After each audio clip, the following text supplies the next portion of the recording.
Jojo's watch collection, the total value is above 25 million USD.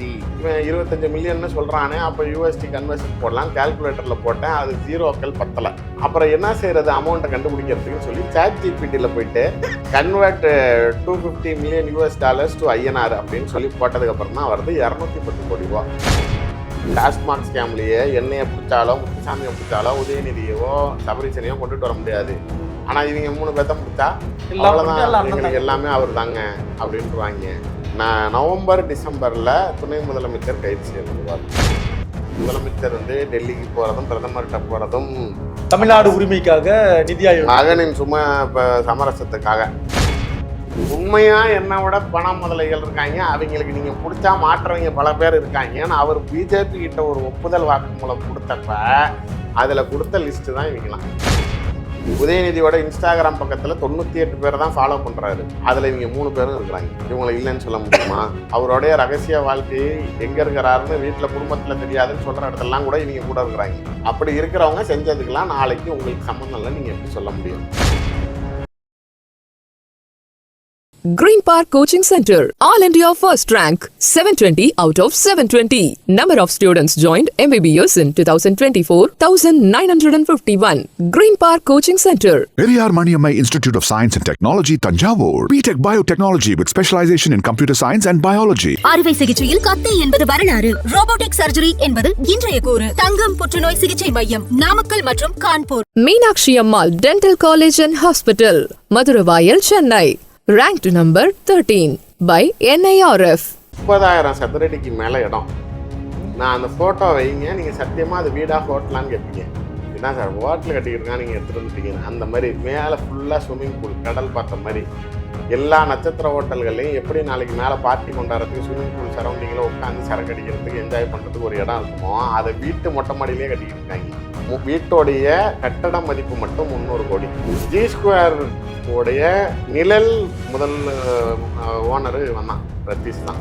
ஒரு நிழல் துணை முதலமைச்சருங்கிறது தான் அவனுடைய உண்மையான சரியான பேராக இருக்கும். விக்ரம் ஜோஜோ, நான் தான் சொன்னேன், இந்த மிடில் கிளாஸ் ஃபேமிலி தான் நாளைக்கு சாதாரணமாக வளர்ந்தது. இப்போ இன்னொன்று, அவருடைய பெரியப்பா பையன் திருச்சியில் இன்னைக்கு 500 கோடி ரூபாய்க்கு டவுன்ஷிப் கட்டுறாப்படி அப்பார்ட்மெண்ட்டு. ஓ சரி. அதுக்கு பிராண்ட் அம்பாசிடர் சந்தானம். எந்த அளவுக்கு பணம் எங்கெங்கே இறங்குதுன்னு பாருங்க. இவன் யாரு அப்படின்னா, நாளைக்கு சினிமா துறையில் உங்களுக்கு எவ்வளோ கடன் வேணும்னாலும், சொத்து இருக்குதா, படத்தை கொடுக்குறியா, 200 கோடி வேணுமா, 500 கோடி வேணுமா, கேஷா, நாளைக்கு இவன் ஒரு குட்டி அன்பு செல்லின்னு வச்சுக்கோங்க, யாருக்கு வேணாலும் கொடுக்கப்படும். இவனுக்கு எந்த அளவுக்கு செல்வாக்கு, எந்த அளவுக்கு மரியாதை அப்படின்னா, நடிகர்கள் நடிகைகளுக்கு கேரவன் கொடுக்கப்படும்ல, அதே அளவுக்கு அந்த ஷூட்டிங் ஸ்பாட்டுக்கு விக்ரம் வராரு அப்படின்னா அவனுக்கும் ஒரு கேரவன் அரேஞ்ச் செய்யப்படும். ப்ரொடியூசருக்கு, அவருக்கு மட்டும் தனியாக ப்ரொடியூசரே கிடையாது, சும்மா அந்த ஸ்பாட்டுக்கு வர அந்த நடிகையை பார்க்கறதுக்கு ஃபினான்ஷியர் வராரு அப்படிங்கிற மாதிரி. நான் ஒரு ஃபோட்டோ தரேன், அதையும் போடுங்க. அதில் இந்த பக்கெட்டு கை கிட்ட அட்லி இப்படி, இதுதான் விக்ரம். இந்த பக்கெட்டு ஷாருக் கான். அவன் என்ன மாதிரி ஒரு பவர் பேக்கெட்டில் இருக்கிறான்னு பார்த்துக்கங்க. இப்போ இவருடைய லைஃப் ஸ்டைலுமே ரொம்ப ஆடம்பரமான லைஃப் ஸ்டைலு. அந்த ஆடம்பரத்துக்கு ஒரு எக்ஸாம்பிள் தரேன். அவருடைய இன்ஸ்டா பக்கத்தில் அவரே பதிவு பண்ணியிருக்காரு. பட்டு முந்தானத்துக்கு அந்த ப்ரொஃபைல் டீஆக்டிவேட் செய்யப்பட்டிருக்கு. ஆனால் அதோட ஸ்க்ரீன்ஷாட் என்கிட்ட இருக்கு, அதையும் தரேன், போடுங்க. ஆமாம், அதில் அவரே நாளைக்கு ஜூஜூஸ் வாட்ச் கலெக்ஷன் அப்படின்னு சொல்லி போட்டு ஒரு 6 வாட்ச், அந்த 6 வாட்சோட ரேட்டு அதை போட்டு அவரே பதிவு பண்ணியிருக்காரு இன்ஸ்டாகிராம்ல. இது வாட்ச் ரேட்டு தானே பிரச்சனையே. அதை நாளைக்கு மேலே போட்டிருக்கா அப்படி, ஜூஜூஸ் watch collection, the total value is above 25 million USD. அப்படி தமிழ்ல சொல்லுங்க. 25 மில்லியன் அதுதான், இருங்க அதையும் சொல்லிடுறேன். 25 மில்லியன் US டாலர்ஸில் என்னோடைய வாட்ச் அதுக்கு மேலே அப்படிங்கிற அப்படி அந்த 6 வாட்சஸ் மட்டும். அவர் இப்படி வாட்சை வச்சுக்கிட்டு இப்படி போஸ்ட் கொடுக்குற மாதிரி ஒரு ஃபோட்டோ போட்டால் அந்த 5-6 வாட்ச் போட்டால் அந்த ஒரு வாட்சோட விலை எனக்கு இன்னைக்கு ஒரு US டாலர் 83 ரூபா இருக்குது. அப்போ என்னடா இவன் 25 மில்லியன்னு சொல்கிறானே, அப்போ USD கன்வர்ஷன் போடலாம். கால்குலேட்டரில் போட்டேன், அது ஜீரோக்கள் பத்தலை.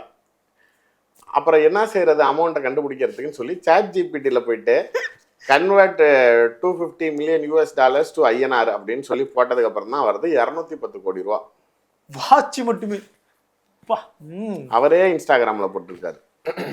இதெல்லாம் ஈடி கண்ணுக்கு தெரியுமா சார்? இனிமேட்டு தான் தெரியும். இனிமேல் தான் தெரியும். நீங்க ஒரு சாதாரண விஷயம் யோசிச்சு பாருங்க. ஒரு 50,000 நான் சம்பாதிக்கிறேன், நான் ஒரு 5,000 ரூபாய்க்கு வாட்ச் வாங்குவேன். ஒரு 50 லட்ச ரூபா சம்பாதிக்கிறவன் ஒரு 5 லட்ச ரூபாய்க்கு வாட்ச் வாங்குவேன். நாளைக்கு நீ 250 கோடி ரூபாய்க்கு வாட்ச் மட்டும் வாங்குற அப்படின்னா உன் கையில எவ்வளவு கேஷ் இருக்கு? நான் சொல்லவா, நான் ஒரு வேளை அந்த இடத்துல இருந்தா எப்ப நான் 250 கோடி ரூபாய்க்கு வாட்ச் வாங்குவேன்? என்கிட்ட ஒரு 5,000 கோடி லிக்விடா நான் அடுக்கி வச்சிருக்கிறேன். லிக்விடா மட்டும் கேஷா. ஏன்னா இது இவங்க கிட்ட இருக்கிறது பூராமே லிக்விட் தான். இதை எப்படி கன்வெர்ட் பண்றதுங்கிறதுக்கு தான் இந்த பப்பு, இந்த டுமாங்கில், இந்த வேலையெல்லாம் பாக்குறாங்க. இந்த பப்புகள்ல இன்னொரு விஷயம், வாரத்துல ஒரு நாள் டீ பார்ட்டின்னு எல்லா பப்லையும் நடக்குது. சென்னையில இருக்கிற எல்லா பப்லையும் நடக்குது, பெண்கள் முக்கியமா. அது என்ன sir tea party? Drug party. சரிங்க சார், எதாவது தெளிவா சொல்லிடுவோம். இல்ல, உண்மையிலேயே ட்ரக் பார்ட்டி. நீங்க தமிழ்நாட்டுக்குள்ளார இல்லன்னு சொல்ற ட்ரக்ஸ் எல்லாம் எங்க இருந்து இப்ப வருதுன்னு தெரியுதா? அத சொன்னீங்க ஆர்எஸ்எஸ் மூலமா. அது கரெக்ட். யாரு பண்றது பிசினஸ்? இங்க பப்புக்குள்ளார எப்படி அக்சஸ் அன்னைக்கு தெரியாம பண்றாங்களே இந்த 3 பேரும். அது கேட்டுதான் உதயநிதி கிட்ட பாக்கணும். நீங்களோ கேட்கணும், இல்ல நானா கேட்கணும். நீங்க அதாவது இவர்கள் செய்வதை தெரியாத அளவுக்கு சாதாரணமா நாளைக்கு நீங்க சொல்லலாம், நான் சொல்லலாம். இந்த மாநிலத்தின் துணை முதலமைச்சர் சொல்ல முடியுமா? உளவுத்துறை, காவல்துறையை கட்டுப்பாட்டில் வச்சிருக்கிற நீங்க சொல்ல முடியுமா? கூடையே பக்கத்துல புடனைக்கு பின்னாடியே வச்சுக்கிட்டு அவன் செஞ்சது தெரியலன்னு சொல்றத நம்ப முடியுமா? அப்படிங்கறதெல்லாம் யோசிக்கணும்ல. நீங்க இன்னைக்கு ஒரு வாட்ச, நாளைக்கு ஒரு கேஷ் 5,000 கோடி ரூபாய் லிக்விட் வச்சிருக்கவனாலதான் இப்படி ஒரு வாட்ச் வாங்க முடியும். இவங்க எப்படி தப்பிச்சு? சரி, நான் என்ன சொன்னேன், தவறு செய்யாதவர்கள் ஏன் தப்பிச்சு ஓடணும்? எப்படி அவன் அப்பார்ட்மெண்ட்டுக்கு இடி போனப்ப அவனுக்கு முன்னாடியே ஏதோ போலீஸ் மூலமா சோர்ஸ் போயிடுச்சு. அவன் அங்கே அப்பார்ட்மெண்ட்ல தான் இருந்திருக்கான். சர்வீஸ் அப்பார்ட்மெண்ட் லிஃப்ட்டை யூஸ் பண்ணாமல் எமர்ஜென்சி ஸ்டேர்ஸ் யூஸ் பண்ணி தப்பிச்சு போயிருக்கான். இங்கே இருந்து சார்ட்டர்டு ஃப்ளைட்டில் லண்டன் போயிருக்கிறான். லண்டன்ல இருந்து சார்ட்டர்ட் ஃப்ளைட்டில் ஒரு தனி தீவுக்கு போயிருக்கிறாங்க. அங்கேருந்து குரூஸ் கப்பல் மூலமாக நாளைக்கு துபாய்க்கு போயிருக்காங்கன்னா எல்லாரும் ஒன்றா தான் இருக்கிறதாக தான் தகவல் இருக்குது. அது மாதிரி இவங்களோட லைஃப் ஸ்டைல் பேட்டர்ன் எப்படி இருக்குன்னு பாருங்க நாளைக்கு. இதுல எப்படிதான் இவங்க கிட்ட இவ்வளோ பணம் புழங்குதுன்னா, ஆனா இவங்க ஆட்சிக்கு வந்தப்பெல்லாம் இல்ல, இந்த அளவுக்கு இல்ல. ஒரு 1 கோடி ரூபா, 2 கோடி ரூபா இந்த மாதிரி ஏதோ ஒரு கான்ட்ராக்ட், ஆமா ஒரு 10 கோடி கான்ட்ராக்ட், அதுல ஏதாவது ஒரு 2 கோடி கமிஷன், இப்படி இருந்தவங்க 5,000 கோடி, 10,000 கோடி, 250 கோடி ரூபாய்க்கு வாட்சு, 300 கோடி ரூபாய்க்கு வீடு, ரோல்ஸ் ராய்ஸ் காரு, 1,500 கோடி ரூபாய்க்கு படம். இதெல்லாம் எப்போ வருது அப்படின்னா, செந்தில் பாலாஜி நெஞ்சு வலியில ஹாஸ்பிட்டல் அட்மிட் ஆனதுக்கப்புறம் இனிமேட்டு இவங்க 3 பேர் பாத்துக்குவாங்கன்னு சொன்னாங்க. இப்ப அதை என்ன பண்றாங்க அப்படின்னா, இப்ப செந்தில் பாலாஜி வசூல் பண்ற டாஸ்மாக் பணத்தெல்லாம் அப்படியே கொண்டு போய் முதலமைச்சர் குடும்பத்திட்ட கொடுத்துட்றாரா? அவருக்குன்னு ஒரு எடுப்பார்ல போர்ஷனு, ஒரு பாட்டு தானே அங்க கொடுப்பாரு. மேபி 60% அங்க 40% இங்க அப்படின்னு வச்சுக்கோங்க. இல்ல 70% அங்க 30% ஏதோ ஒண்ணு. ஆனா நாளைக்கு சரி பங்கு இல்லாம ஒரு கூடுதலா அங்க கம்மியா கொஞ்சம் இங்கன்னு இருப்பார்ல. இவங்க செந்தில் பாலாஜி இதுக்கு முன்னாடி என்ன கப்பம் கட்டினாருங்கிறத இவங்க தெளிவா தெரிஞ்சுக்கிட்டாங்க. யார் இந்த 3 பேரும்? அந்த பணத்தை மட்டும் கொடுத்துட்டு செந்தில் பாலாஜி போடுற கட்டிங் எல்லாம் இவங்க கட்டிங் போட்டாங்க. புரியல சார், நிஜமா புரியல.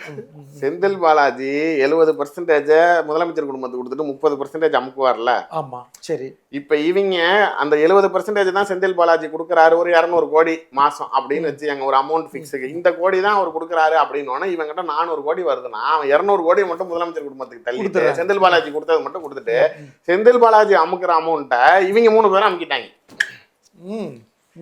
இது 1 மாசம் 2 மாசம் இல்ல, அந்த ஆள் ஜெயில இருந்த 1.25 வருஷமும் நடந்திருக்குது. மஞ்சள் குளிச்சிட்டாங்க, அவ்வளவுதான். இதுதான் ஃபண்டு, இதுதான் மேட்ரு. இவங்க இப்ப இதுல இன்னொரு coming to the first episode, Senthil Balaji நாளைக்கு என்னைய மட்டும் பிடிச்சி நீங்க திமுக ஒன்றும் செய்ய முடியாது, நான் மட்டும் இங்க பணம் வச்சிருக்கிறவன் கிடையாது, என்னைய மட்டும் வச்சு நீங்க திமுகவை அழிக்க முடியாது, உண்மையா என்னை விட பண முதலைகள் இருக்காங்க, அவங்களுக்கு நீங்க பிடிச்சா மாற்றவங்க பல பேர் இருக்காங்கன்னு அவர் பிஜேபி கிட்ட ஒரு ஒப்புதல் வாக்குமூலம் கொடுத்தப்ப அதுல கொடுத்த லிஸ்ட் தான் இவங்கலாம். அதாவது ஏற்கனவே நம்ம வீடியோவை சொல்லியிருக்கோம், ஒரு லிஸ்ட் கொடுத்துருக்காரு, அதுல மாட்டுவாங்கன்னு.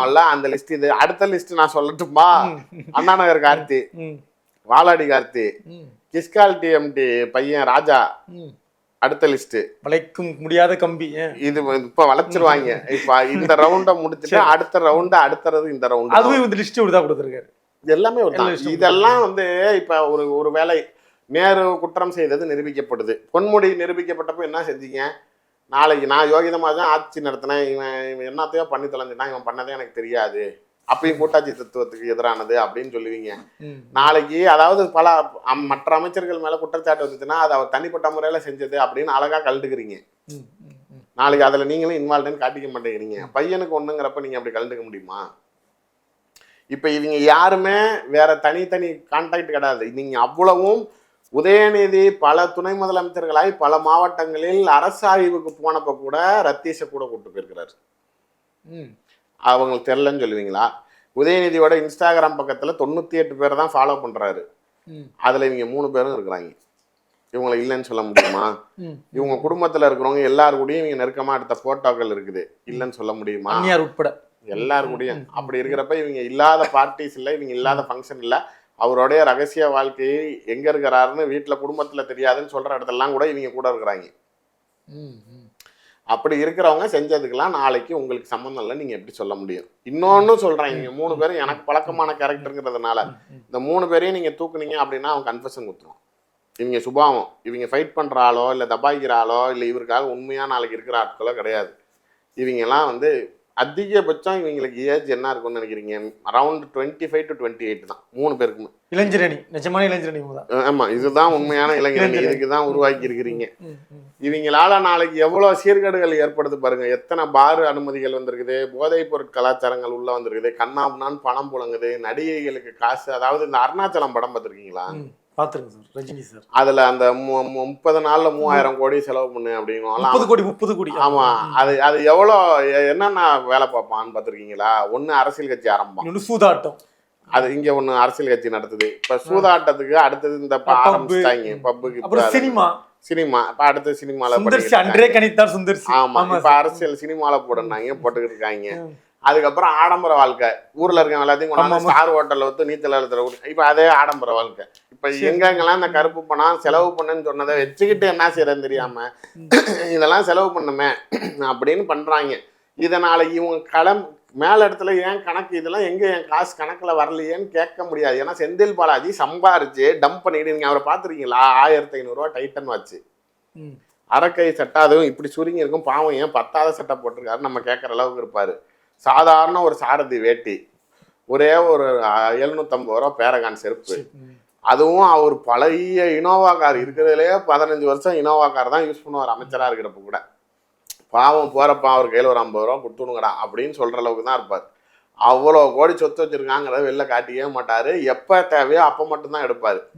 இவங்க அந்த ஆளு சேஃப்டியா வச்சுக்கிட்டு அரசியல் வாழ்க்கைக்கு வச்சுக்கிறத இவங்க எடுத்து காசு பணம் துட்டு மணின்னு அடிச்சு நொறுக்குறாங்க. இப்ப இதுதான் வினையா இவங்களுக்கு, திமுக ஆட்சிக்கும் உதயநிதிக்கும் இவங்களாலதான் இப்ப அவ பேரும் வினையும் தேடிக்கிட்டு வருது. இப்ப அடுத்து ஈடியுடைய அடுத்தடுத்த நகர்வுகள்ல இவங்க 3 பேரையும் வந்து கையங்கலமா பிடிச்சிருவாங்க இல்லையா? எப்படி செக் வச்சு பிடிப்பாங்க? அதான் நெருங்கிட்டாங்களே, துபாயில இருக்கிறாங்கன்னு கண்டுபிடிச்சிட்டாங்க. மேபி இந்த ஸ்டேக்காக வேணா கொஞ்சம் ஹோல்டு பண்ணுவாங்க. பட் சர்வேலன்ஸ்ல தான் இந்த தடைக்குள்ள அவங்க ஏதாவது ஃப்ரீ ஆயிடுவாங்களா? அலர்ட் ஆக முடியுமா? நான் ஒன்று சொல்லட்டுங்களா, இடி நினைச்சா என்ன வேணாலும் செய்ய முடியும். அதுவும் இன்னைக்கு மோடிக்கு இருக்கிற அகில இந்திய பேருக்கு நீங்கள் சாதாரணமாகவே நீங்கள் வெளிநாடுகளுக்கு போய் இந்தியர்னு சொன்னாலே இன்னைக்கு உங்களுக்கு அவ்வளோ மரியாதை இருக்கிறப்ப, நாளைக்கு இங்கே இருந்து போகக்கூடிய அதிகாரிகளுக்கு மற்ற நாடுகளில் பயங்கர ஒத்துழைப்பு கொடுக்குறாங்க. இவங்க எங்கே இருக்கிறாங்கன்னா அங்கேயே ஃப்ரீஸ் பண்ணி கூட அவங்கள அங்கேயே வச்சு கன்ஃபெஷன் எடுத்துட்டு நாளைக்கு தேவைப்படுறப்ப இங்கே நாளைக்கு இப்போ கன்ஃபெஷன் கொடுத்துட்டாங்கன்னு ப்ரொடியூஸ் பண்ணுறதுக்கு கூட வாய்ப்பு இருக்குது. ஒருவேளை அவங்க 3 பேரும் சிக்கிட்டாங்கன்னு இருக்கும், என்னென்ன வாக்குமூலம் கொடுப்பாங்கன்னு நினைக்கிறீங்க? என்னெல்லாம் சொல்லுவாங்க? இல்லை, என்ன எங்கேருந்து பணம் வந்துச்சு, எப்படி வந்துச்சு, எவ்வளோ வந்துச்சு, இந்த சரக்கு கம்பெனிக்கிட்டேருந்து இவ்வளோ வாங்கினேன், இது இப்படி வரும், அது அவர் ஜெயிலுக்கு போகிறப்ப நாளைக்கு என்னை பார்த்துக்க சொல்லிட்டாரு, அதனால நாங்கள் பார்த்துக்கிட்டோம், நான் இது பிரிச்சுக்கிட்டேன், என்னை படம் எடுக்க சொன்னார், என்னை இதில் பண்ண சொன்னார், நான் இதை வச்சிருந்தேன், வாட்செல்லாம் இல்லை பண்ண சொன்னாருன்னு யாரும் சொல்லுவாங்க? அவர் யாரும் நீங்கள் ஆஸ்பத்திரி நைட்டு படுத்திருக்கப்ப கூட்டிகிட்டு போய் இந்த 3 பேரையும் அறிமுகப்படுத்தி வச்சுங்களோ அவங்கள தானே சொல்லுவாங்க. இல்லை நாளைக்கு செந்தில் பாலாஜி அவங்கள தயாரிச்சாரு. இப்போ நாளைக்கு எண்ணெயை பிடிச்சிங்கன்னா உதயநிதியை பிடிக்க முடியாது. டாஸ்மாக் ஸ்கேம்லேயே எண்ணெயை பிடிச்சாலோ முத்துசாமியை பிடிச்சாலோ உதயநிதியவோ சபரீசனையோ கொண்டுட்டு வர முடியாது. ஆனால் இவங்க 3 பேர்த்த முடிச்சா யாரும் அண்ணன் தாங்கன்றாங்க, எல்லாமே அவர் தாங்க அப்படின்ட்டுருவாங்க. அப்போ நாளைக்கு அழகா போயிருங்கிறது தான் இந்த லிஸ்ட்டு. என்ன சார் பண்ணுவார் சிஎம்? தன்னுடைய மகனை இந்த இடத்துல கொண்டு வந்து வச்சுட்டாங்க. அதான் நான் சொன்னேன், தமிழ்நாடு முழுக்க நியாயம் கேட்டு நீதி கேட்டு மாநில சுயாட்சிக்கு அவ பேரு கூட்டாட்சி தத்துவத்துக்கு எதிரானதுன்னு சொல்லி மக்களிடம் நியாயம் கேட்டு நீதி கேட்டு நடைப்பயணம் மேற்கொள்வார். அந்நியாருடைய பயணம் அவங்க என்னவா இருக்கும்? அவங்களும் அந்த வேன்ல பின்னாடி உட்காந்தே வருவாங்க. அவர் நடந்து போயிட்டு இருப்பாரு, அவங்க வண்டியில உட்காந்துருப்பாங்க. இந்த கோயில் அதெல்லாம் போய் ஏதாவது மீட்க வழி உண்டா?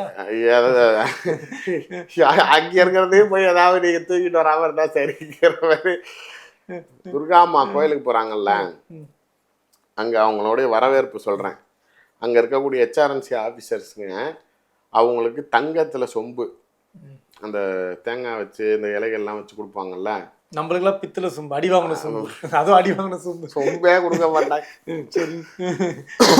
எந்த கோயில் போனாலும், பழனிக்கு போறாங்க, ஸ்ரீரங்கம் போறாங்க, சமயபுரம் போறாங்க, எந்த கோயில்களுக்கு போனாலுமே தமிழ்நாட்டில் இருக்கக்கூடிய கோயில்களுக்கு போகிறப்ப அங்கே இருக்கக்கூடிய அதிகாரிகள் இவங்களுக்கு 50,000 ரூபாய்க்கு ஒரு பட்டுப்புடவை, தங்கத்தில் சொம்பு, நாளைக்கு அவங்களுக்கு இதெல்லாம் தட்டில் வச்சு அவங்க வரப்போ அவங்ககிட்ட கொடுத்து வரவேற்கணுங்கிற மாதிரி கோயிலுக்கு போகிறப்பயே நீங்கள் கோயில் சொத்துல தான் அவன் அதிகாரி சம்பளம் வாங்குறான், அங்கேருந்து தான் உண்டியல் ஆட்டையை போட்டு தான் அதை கொடுக்க போகிறான், வேறு எவன்கிட்ட வாங்கி கொடுப்பான். நீங்கள் கோயிலுக்கு போய் சும்மா வந்தால் சரி, நாளைக்கு நீங்கள் அந்த அம்மா அவ்வளோ ஆன்மீக நம்பிக்கை வச்சுக்கிட்டு கடைசியாக இந்த மாதிரி செய்கிறப்ப அதெல்லாம் நாளைக்கு கோயில் சொத்தை கொடுத்தோம் அது வீட்டில் வச்சிங்கன்னா அப்புறம் விளங்குமா? ஓ, இதெல்லாம் தான் இப்படி வேலை செய்யுதோ அப்படியே வச்சுக்கலாம் முதல்வருக்கு. இல்லை அதெல்லாம் நம்பிக்கைங்கிற இருக்கிறவங்களுக்கு யோசிப்பாங்க. இந்த அம்மா அதையும் மீறி எப்படி செய்கிறாங்க அப்படிங்கிறது தெரியல. இன்னொன்று பொறுத்த வரைக்கும் பிஜேபி தமிழ்நாட்டுக்குள்ளார கால் ஊனணும்னு முடிவு பண்ணிட்டான். அதுக்கு என்ன வேணாலும் செய்கிறதுக்கு தயாராக இருப்பாங்க.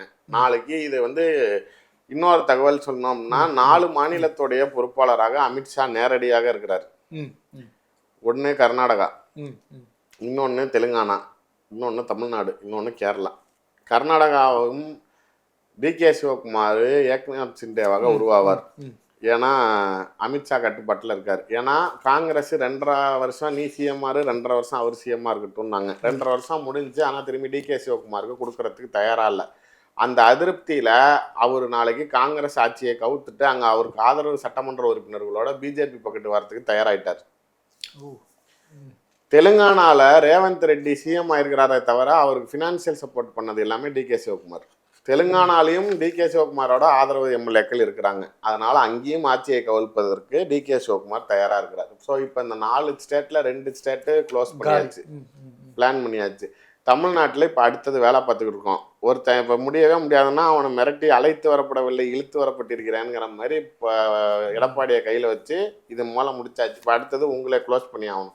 கேரளாலையும் அவங்க அடுத்ததுக்கு உண்டான வேலைகளை பார்க்குறாங்க. இது எல்லாமே நேரடி உள்துறை அமைச்சர் கட்டுப்பாட்டில் இருக்கிறதுனால இதில் யார் பேசியும் எந்த விஷயத்தையும் தடுக்கவும் முடியாது. எந்த விஷயமும் எந்த சூழ்நிலையிலையும் நாளைக்கு தள்ளியும் போகாது. அவங்க ஃபிக்ஸ் பண்ணது, அவங்க தேதி குறித்த மாதிரி எனக்கிட்ட அவங்க சொன்னது நவம்பர் டிசம்பரில் துணை முதலமைச்சர் கைது செய்யப்படுவார் அப்படின்னு சொன்னாங்க.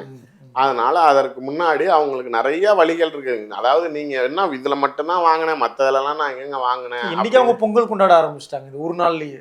இனிமேட்டு தான் பொங்கலே வைக்க போறாங்க. அது நீங்க பார்க்கும்போது அடுத்த பொங்கல் உங்களுக்கு கிடையாதுன்னு நினைக்கிறேன். இல்ல வரிசையா வரும். நாளைக்கு இனிமேட்டு எல்லா பிரச்சனைகளும் பூதம் மாதிரி கிளம்புவோம். அது மாதிரி பிரச்சனைகள் நீங்க இப்ப முதலமைச்சர் டெல்லிக்கு போறதும் பிரதமர்கிட்ட போறதும் தமிழ்நாடு உரிமைக்காக, நிதி ஆயோக் மகனின் சும்மா இப்ப சமரசத்துக்காக.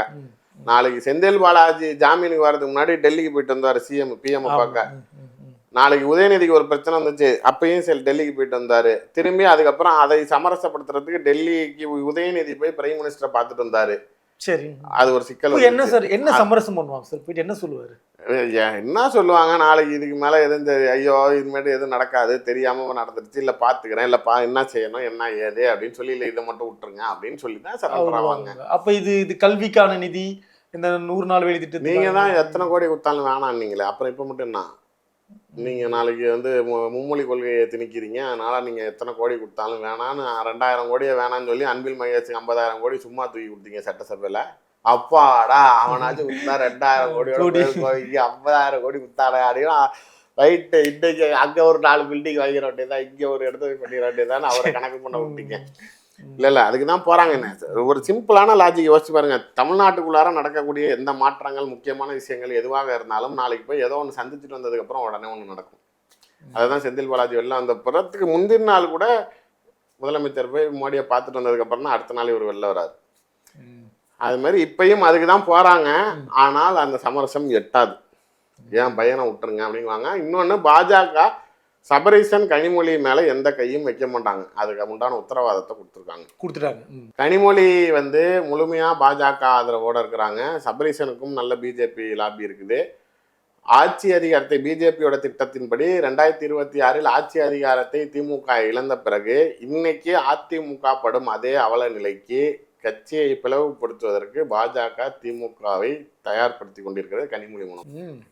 தங்கை மூலியமாகவே அவங்க அதெல்லாம் சேர்த்து தயாரா தான் இருக்காங்க.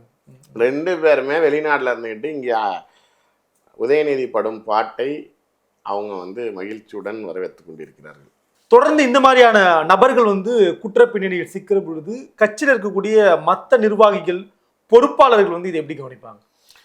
கவனிப்பாங்கங்கிறத விட அதை வந்து ஒரு வருத்தமா வெதும்பலா தான் பார்ப்பாங்க. எதனால அப்படின்னா, எனக்கே பார்க்குறப்ப எனக்கு அந்த எரிச்சல் தான் தோணுச்சு. என்ன அப்படின்னா, 40-50 வருஷமா திமுகவுக்காக உழைச்ச நிர்வாகிகளா இருக்கட்டும், ஒரு கிளை கழகத்துல இருந்து கட்சியை தூக்கிட்டு வந்தவங்களா இருக்கட்டும், நீண்ட காலமா ஒன்றிய செயலாளரா இருந்து கட்சியை வலுப்படுத்தினவங்களா சாதாரண பாகமுகரா இருப்பாங்க, தலைமை கழக பேச்சாளராக இருந்துகிட்டு தேர்தல் சமயத்துல ஒரு பொட்டை காட்டல் கூடால நாளைக்கு நீங்க ஒரு ஆட்டோவை கொடுத்து எனக்கு காலைல இருந்து நைட் வரைக்கும் பேசிட்டு வான்னு சொல்லி அவங்களுக்கு வெறும் டிஃபனையும் கையில 2000 ரூபாய் பணத்தையும் கொடுக்குறப்ப என்னைக்காவது கட்சி ஆட்சிக்கு வரும், நமக்கு நல்ல வாழ்க்கை வரும்னு நம்பி எவ்வளோ பேரு நாளைக்கு இந்த கட்சிக்காக உழைத்தவர்கள்லாம் இந்த 4 ஆண்டு கால ஆட்சியில 1 ரூபா கூட சம்பாதிக்கலங்கண்ணா.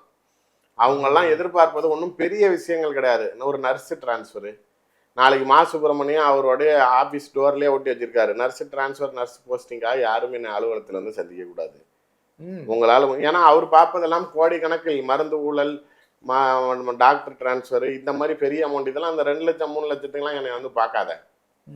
அன்பில் மகேஷ் எழுதி ஒட்டி வச்சிருக்காரு, டீச்சர் டிரான்ஸ்ஃபருக்கு என் ரூமுக்கு வராதிங்க. அதில் வேற ஒரு அறிவாளி யார் அன்பில் மகேஷ் இன்டர்வியூவில் பேசுகிறா, அப்படி வந்து இல்லை இந்த டீச்சர் டிரான்ஸ்ஃபர்லாம் கவுன்சிலிங் போட்டோம், அப்போ வந்து முதலமைச்சர் வந்து கூப்பிட்டு சொல்லி முக்கியமான பதவியை ஒன்றை கொடுத்துருக்கேன், அதனால இந்த மாதிரி சின்ன சின்ன விஷயத்துல தலையிட்டு நாளைக்கு பேரை கெடுத்துக்காதான்னு சொன்னாரு. அதனால அதை பார்க்கறது இல்ல, ஹைலைட்டை புரிஞ்சுக்கல. சின்ன விஷயத்துல பேரை கெடுத்துக்காத அப்படின்னு சொன்னாருன்னா என்ன அர்த்தம்? அப்ப பெரிய விஷயம் மட்டும் டீல் பண்ணுன்னு சொல்றாருன்னா கட்சிக்காரனுக்கு செஞ்சு தரத்துக்கு அது முடியல. அங்கன்வாடி வேலைகள் கேட்பாங்க, பால்வாடி டீச்சர் வேலை கேட்பாங்க, வேற என்ன அவங்ககிட்ட கட்ட போறாங்க, பஸ் டிரைவர் கண்டக்டர் கேட்பாங்க. இது 2 லட்ச ரூபா 3 லட்ச ரூபா பட்ஜெட்டு. ஒண்ணு கட்சியில இருக்கிறவன் அவன் குடும்பத்துல இருக்கான் யாருக்காச்சும் வாங்கி கொடுத்து அவன் குடும்பத்துல யாரையாச்சும் ஒரு அரசு அதிகாரியா ஆக்குவான். இல்லையா நாளைக்கு அதை யாராச்சும் வேண்டியவங்களுக்கு வாங்கி கொடுத்தா அந்த காசு கொண்டு போய் குடும்பத்திட்ட கொடுத்து நல்லா இருக்கிறதுக்கு முயற்சி செய்வான். 1 ரூபா அவங்க சம்பாதிக்கிற கீழ்த்தட்டு மக்கள். எம்எல்ஏ எங்கிட்ட போய் கேட்டா, எம்எல்ஏ அடையாங்க நீங்க, நாங்க போன தடவை எலெக்ஷன்ல நின்ன காசுக்கே நாங்க இப்போ வரைக்கும் வட்டி கட்டிக்கிட்டு இருக்கோம், எங்க சம்பாதிக்க விடுறாங்க, எல்லாம் மாவட்ட செயலாளர் மந்திரியே முடிங்கிறாங்க, எங்களுக்கெல்லாம் எதுவும் வரதில்லை. ஓப்பனா சொல்லணும்னா மணல் குவாரிகள்ல இருந்து மாசம் 1 லட்ச ரூபா கொடுக்குறாங்க எம்எல்ஏங்கிற முறையில, டாஸ்மாக்ல இருந்து மாசம் 25,000 ரூபா கொடுக்குறாங்க. 1.25 லட்ச ரூபா எனக்கு வருது, 1.5 லட்ச ரூபா சம்பளம். நான் நாளைக்கு 200 குறைஞ்சது முகூர்த்தம் அட்டன் பண்றேன் ஒரு மாசத்துல, 500 ரூபா மொய் எழுதுனா கூட நாளைக்கு 200 கல்யாணத்துக்கு எனக்கு 1 லட்ச ரூபா மொய் காசுக்கே போயிருது. டீசல் செலவு, பெட்ரோல் செலவு, டிரைவர் கேட்டான்னு எனக்கு வர காசே பத்த மாட்டேங்குதுங்கிறாங்க எம்எல்ஏ. மாவட்ட செயலாளருங்க கிட்ட கேட்டா உள்ளூர் அமைச்சர்கள் தான் முடிவெடுக்கிறது, மாவட்ட செயலாளர்கள் எங்கிட்ட எதுவுமே இல்லை. மணல் குவாரிகள்ல இருந்து டாஸ்மாக் ஏலத்துல இருந்து பார்ல இருந்து டெண்டர்ல இருந்து எல்லாம் மந்திரி தான் இது பண்றாரு. லோக்கல் டிரான்ஸ்பர்ல இருந்து போஸ்டிங் எல்லாமே மந்திரி தான் பண்றாரு. என்கிட்ட கணம் இல்லை. அமைச்சர்கள்ட்ட போனா அடையாம்பா, நாளைக்கு இங்க கேட்டா அண்ணி சொன்னாங்கிறான், அங்க கேட்டா சின்னவர் சொன்னாருங்கிறான், இங்க மாப்பிள்ளை சொன்னாருங்கிறாங்க. நாளைக்கு என் சேகர் பாபு என்கிட்ட சொன்னது 2000 வேலை ஹெச்ஆர்என்சில இருக்குன்னு அனௌன்ஸ் பண்ணேன்.